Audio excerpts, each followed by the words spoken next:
घर छोड़ा, ये सबको पता है बुद्ध की कहानी में कि बुद्ध ने अपना घर छोड़ा, घर छोड़ के वो ज्ञान की प्राप्ति के लिए चले गए, ये सबको पता है। बाबा साहब ने समाज के लिए ज्ञान अर्जित किया और त्याग किया, अपने बच्चों का बलिदान दिया, पत्नी का बलिदान हुआ, ये भी सबको पता है।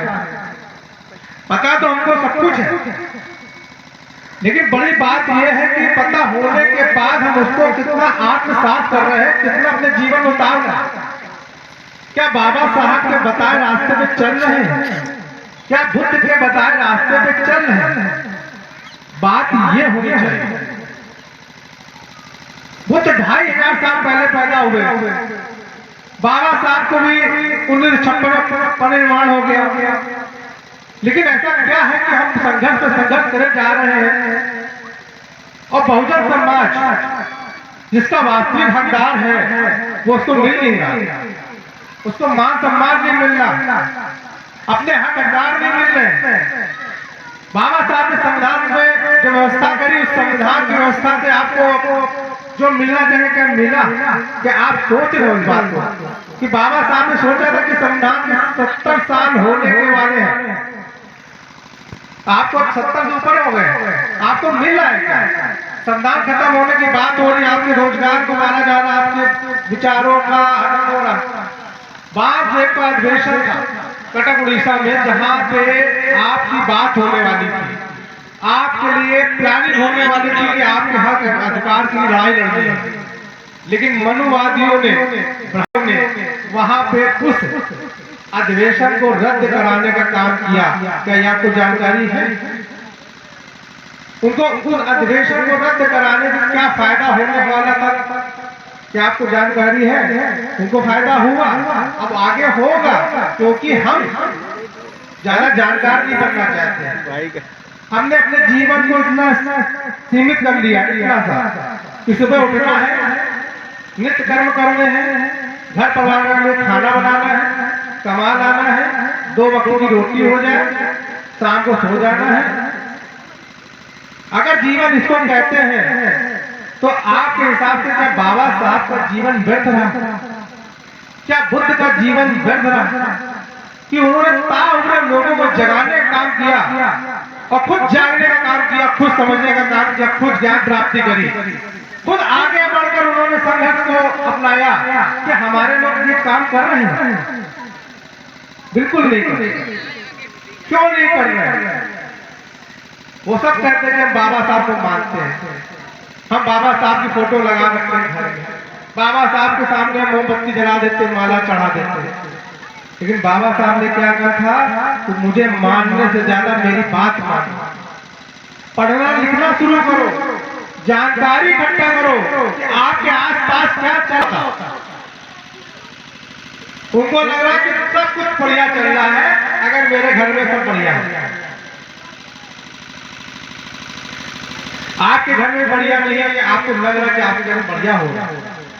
आप अपने 2 वक्त की रोटी को कैसे कमा रहे हो कि आप ही जानते हो।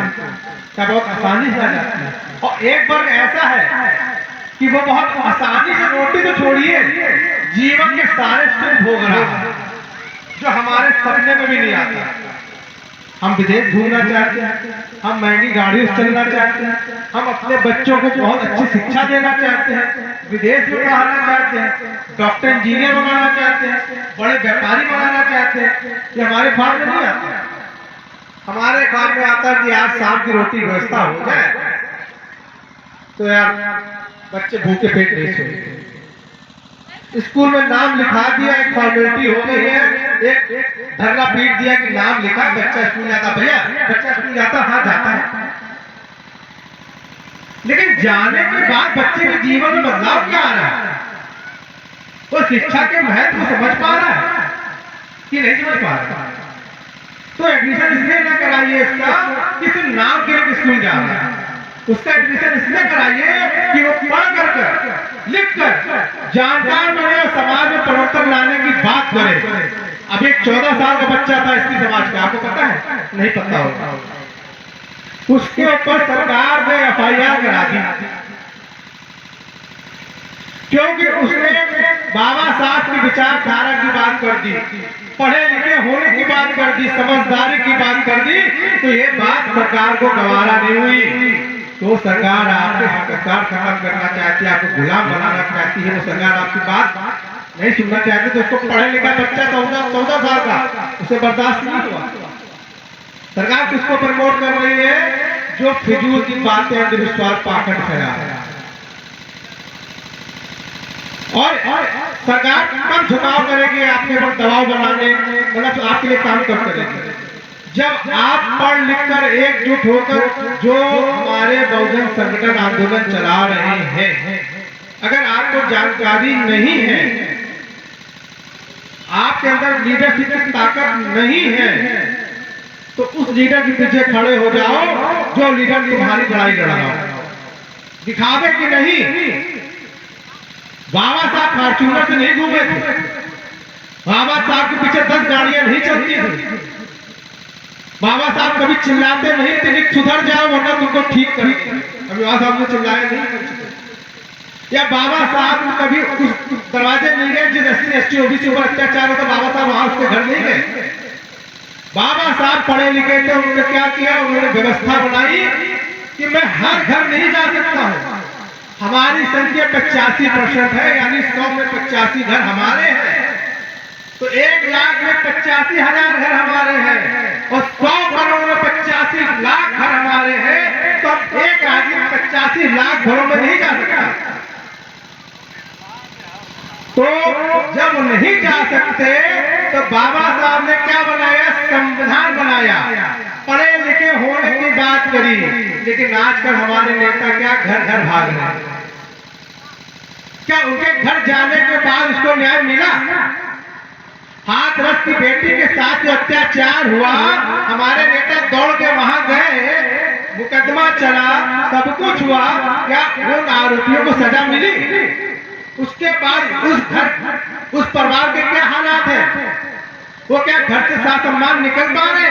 उन नेताओं ने दोबारा जाकर उसकी सुध लेने का काम किया? नहीं किया। वो सिर्फ दिखावे की राजनीति कर रहे हैं आपके साथ, आपको बरगलाने की राजनीति कर रहे हैं। बोलते हैं ना, मार्केट में जो दिखता है वही बिकता है, और जो वास्तव में आपके हक अधिकार की बात करता है वो ना कहीं दिखेगा और ना कहीं बिकेगा, और ना मीडिया उसको दिखाएगी, क्योंकि वो जानते हैं कि सच्चा साथी तो यही है। तो बात समझने की है, जानने की है। इसलिए बोला मैंने पहले कि जानकार बनिए, जो आपके आसपास हो रहा है उसकी जानकारी इकट्ठा करिए, और बुद्धि का इस्तेमाल करके सोचिए कि आपके लिए क्या सही है। जो नेता ये काम कर रहा है इससे हमारे समाज का भला होगा। मान लो कल को नेता बिक जाए तो आपके घर में जब अत्याचार होगा तो वो क्या आएगा?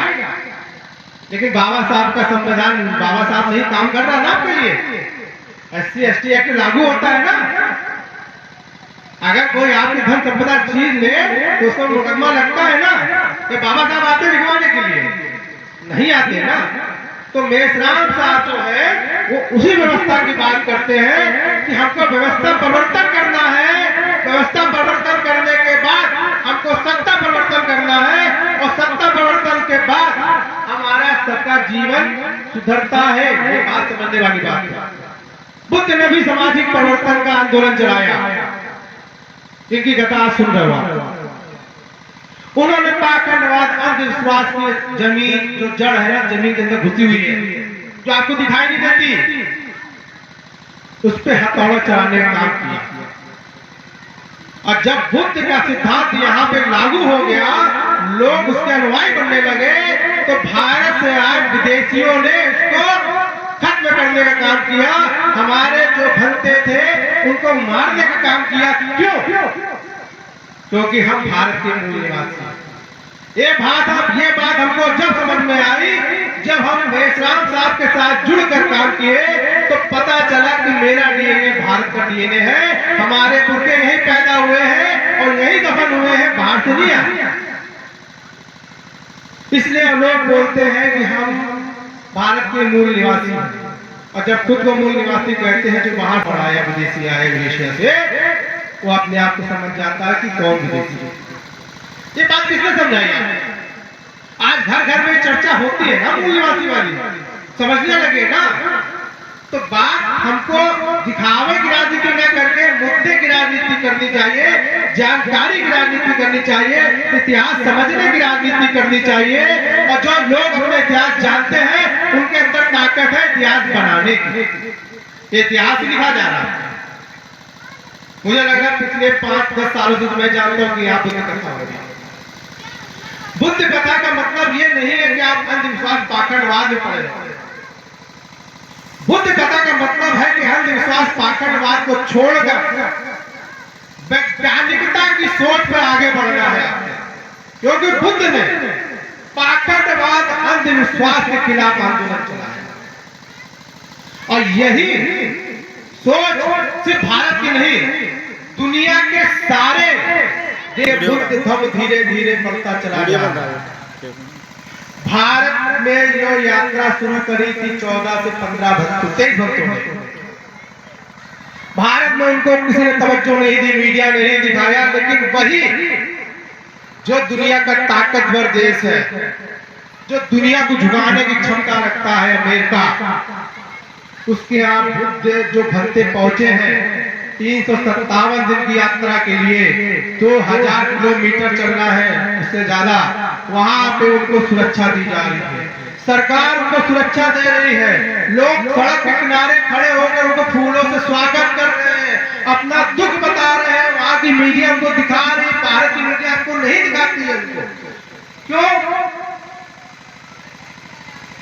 क्यों नहीं दिखाती?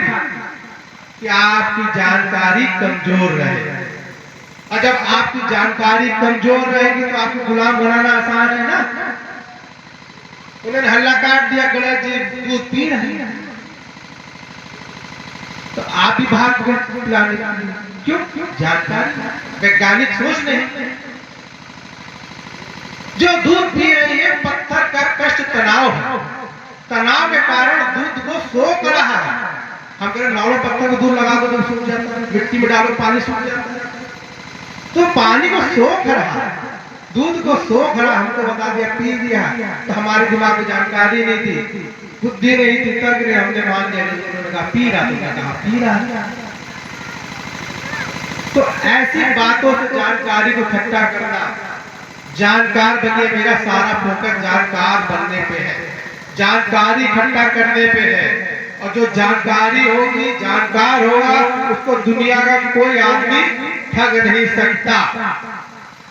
अगर आप दूध का धंधा करते हो, अगर दूध का रेट आपको मार्केट का पता है 35 रुपए लीटर चल रहा है, और कोई आपसे 25 रुपए लीटर दूध खरीदना चाहेगा, तो वो आप नहीं बेचोगे, क्योंकि आपको रेट पता है कि नहीं मार्केट में तो 35 रुपए चल रहा है। तो मेरी कुल मिलाकर बातों का सार यही है कि जानकार बनिए, समझदार बनिए और आने वाली पीढ़ी को भी ज्ञानवर्धक बनाइए। स्कूल के नाम के लिए नहीं, हमको ये रखनी है कि हमारे आसपास क्या हुआ, सारा कुछ इसी बात का। स्कूल बच्चों को इसलिए नहीं भेजना कि नाम लिखा दिया बस हो गया। स्कूल इसलिए भेजना है कि उसको ज्ञानवर्धक बनाना है, उसको पढ़ाई का महत्व बताना है। पढ़ाई का महत्व मुझे पता है, बच्चे को तो नहीं पता है। पढ़ाई का महत्व मुझे पता है, तो जिम्मेदारी किसकी बनती है? बाप की बनती है कि वो अपने बच्चों को बताए, भैया पढ़ लिख जाओगे तो जिंदगी संवर जाएगी। उसे क्या पता?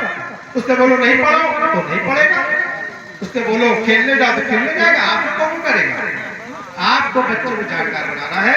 इसी के बाद साथ में अपनी बातों को समाप्त करता हूँ। आप सभी को एक बार बहुत सारी शुभकामनाएं सात सफल बुद्ध कथा का आयोजन करने के लिए, और मैं आशा करता हूँ ये निरंतर चलती रहे।